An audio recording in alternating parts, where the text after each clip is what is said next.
नमस्कार, आप देख रहे हैं अनकही बातें। आपके साथ मैं हूं रूबी सिंह चौहान। आज भारत के वित्त मंत्री निर्मला सीतारमण ने आम बजट पेश कर दिया है। जी हां, मोदी 3.0 शासनकाल का पहला आम बजट निर्मला सीतारमण ने पेश कर दिया है। क्या कुछ था उस आम बजट में, इसके बारे में चर्चा करेंगे, लेकिन उससे पहले एक बहुत ही महत्वपूर्ण चीजें हम आपके साथ साझा करना चाहते हैं।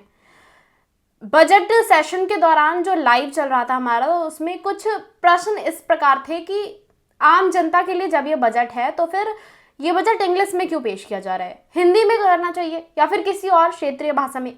क्योंकि हमारे भारत की ही बात करें तो यहाँ पर ज़्यादातर जनसंख्या जो है वो हिंदी समझती है, लेकिन उसके बावजूद आम जनता के लिए पेश किया जाने वाला ये आम बजट इंग्लिश में क्यों है।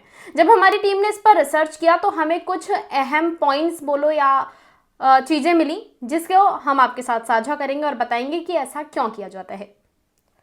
तो इस तरह के सवाल उठना बहुत महत्वपूर्ण है जो हमारे लाइव में उठाए गए। तो जब हमने देखा, ये रिपोर्ट चेक की, तो हमें उसमें कुछ 3 प्रमुख चीज़ें मिली जिसको लेकर हम आपको साझा करेंगे, बताएंगे कि क्यों ये बजट है इंग्लिश में पेश किया जाता है, हिंदी में नहीं। पहला जो पॉइंट है इसमें था संवैधानिक और प्रशासनिक परंपरा। तो आपको बता दें कि ये जो आम बजट जब पहली बार से पेश किया जा रहा है उसे इंग्लिश में ही पेश किया जा रहा है। आपको बता दें, भारत में सरकारी दस्तावेज और महत्वपूर्ण वित्तीय घोषणाएं अंग्रेजी में तैयार करने की एक परंपरा रही है, क्योंकि ये भाषा प्रशासन और नौकरशाही में व्यापक रूप से उपयोग की जाती है।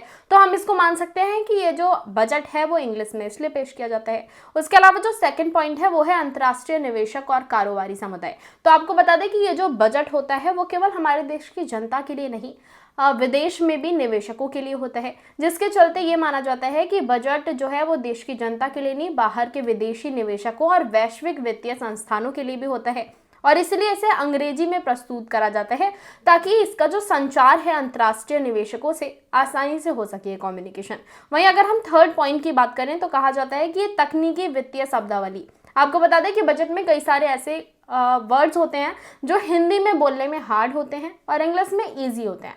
ये भी कहा जाता है कि इस वजह से बजट जो है इंग्लिश में पेश किया जाता है। आपको बता दें, बजट में कई आर्थिक और वित्तीय शब्द होते हैं जिनका सटीक हिंदी अनुवाद कठिन होता है, इसलिए कई बार अंग्रेजी का उपयोग करना अधिक सुविधाजनक माना जाता है। उसके अलावा अगर एक और पॉइंट की बात करें तो वो पॉइंट है राजनीतिक और प्रशासनिक कारण। जी हाँ, आपको बता दें, कई बार सरकारें अंग्रेजी में बजट पेश करके ये संदेश भी देना चाहती हैं कि हमारी जो राजनीति है या अर्थव्यवस्था है वो वैश्विक मेल बनाए हुए है। जी हाँ, आपको बता दें कि ये सच है कि सरकार को जनता के लिए अगर वो आम बजट पेश कर रही है तो सरकार को इस चीज़ का ध्यान रखना चाहिए कि आम बजट अगर आम जनता के लिए है तो वो इतने सरल भाषा में हो कि आम जनता को समझ आए। वरना आप बजट पढ़ रहे हैं, बजट बता रहे हैं, जनता को समझ ही नहीं आ रहा, तो इसमें फ़ायदा क्या है। तो आप बताइए, क्या लगता है आपको कि ये टॉपिक सोचने के लिए है या नहीं? हमें कमेंट बॉक्स में बताएं और इसी तरह की तमाम जानकारी के लिए देखते रहें अनकही बातें।